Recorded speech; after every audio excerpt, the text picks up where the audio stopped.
Welcome to a special report of Cannabis Coast to Coast News. I'm the executive producer, Jimmy Young, and the founder of PCM TV. And I'm so happy to have our hemp reporter, our go-to hemp guy himself, Kerry Hinkle, along board for this special report because he's been in the trenches not just in the hemp industry over the last, I don't know, half dozen years or so, but now his company, Bayou City Hemp, is based in Houston, Texas. So has the party started in the halls of Bayou City Hemp today because of Greg Abbott vetoing the hemp bill at, I think that the timing was like 11:20 p.m. Eastern, like what, Yes. 20 minutes before the deadline?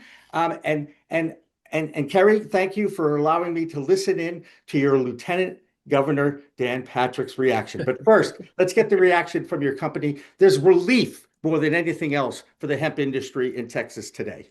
Yeah, that's right, Jimmy. And I'll say at about 11:21, we all were cracking open our THC beverages in celebration when Governor Abbott vetoed that bill. And really, I think one of the headlines is just common sense prevailed. SB3 was one of the most poorly written attempts at quote unquote regulating the industry that has ever been attempted in any state legislature. I think it's one thing as states decide, do we want 5 milligram, 10 milligram, 50 milligram caps? Where can they be sold? Regulation by definition means that you lose your ability to sell in some form or fashion. What SB3 was trying to do was completely wipe out any trace amounts of THC in any product, and that hurts the farmer. You literally cannot grow the crop without some trace amounts of THC, and so that's farmer all the way through to a pharmacist that may want to sell a CBD topical, to a mother that just giving full spectrum CBD to a child. Like this wasn't an attempt at wrangling in some bad actors. This was trying to ban everything in one fell swoop. And thankfully, Governor Abbott prevailed with some common sense and vetoed a terrible, terrible bill. And the night before, he signs the extension of the medical marijuana bill in his state. So, all of a sudden, this guy, Governor Abbott, I don't want to call him a hero for the community, but my goodness, this was a major weekend in Texas when it comes to this plant medicine, which is how we always refer to it here. I don't like using the M word. And meantime, if I had taken a scorecard of every time Dan Patrick, the lieutenant governor, used the M word in his little conference, my goodness gracious, it had to be well over 100 times. And I'm sure certain I heard him say, if you don't want me here, then vote me out of office. And that must be just, you know, celebration to those in Texas who want this guy gone.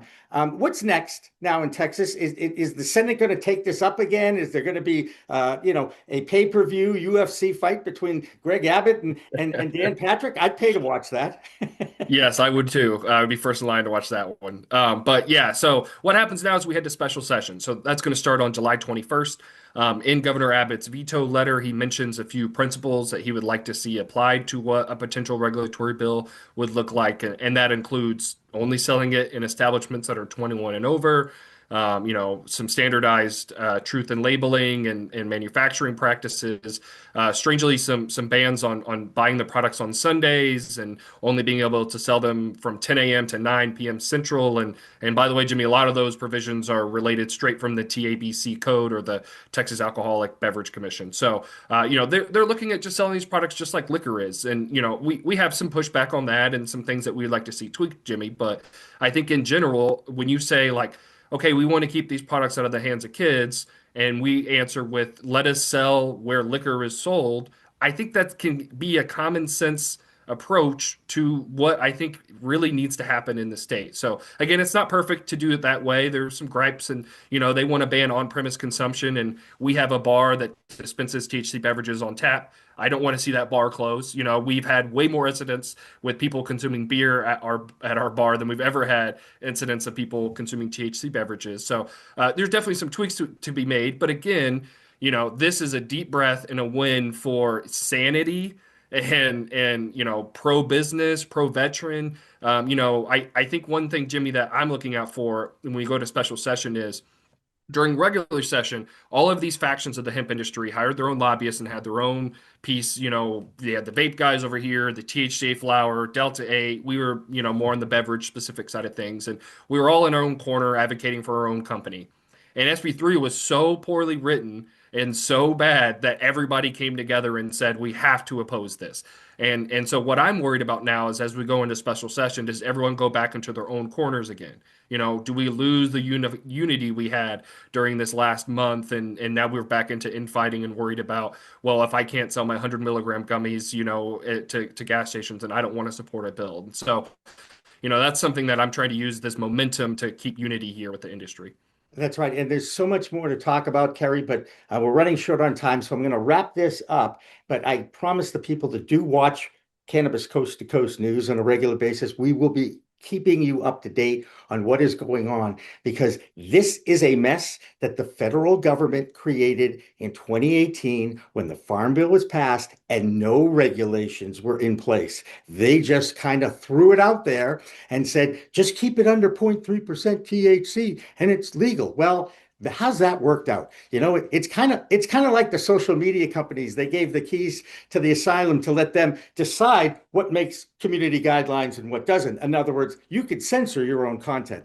This country, we have a long way to go and get back to where we were, and no finger pointing on this program, because we have to understand, Kerry, you said it, we're all in this together and we need to find common ground. And that's really what this country is all about. For Kerry Hinkle, I'm Jimmy Young. This has been a Cannabis Coast to Coast special report, and we'll have more in the days to come.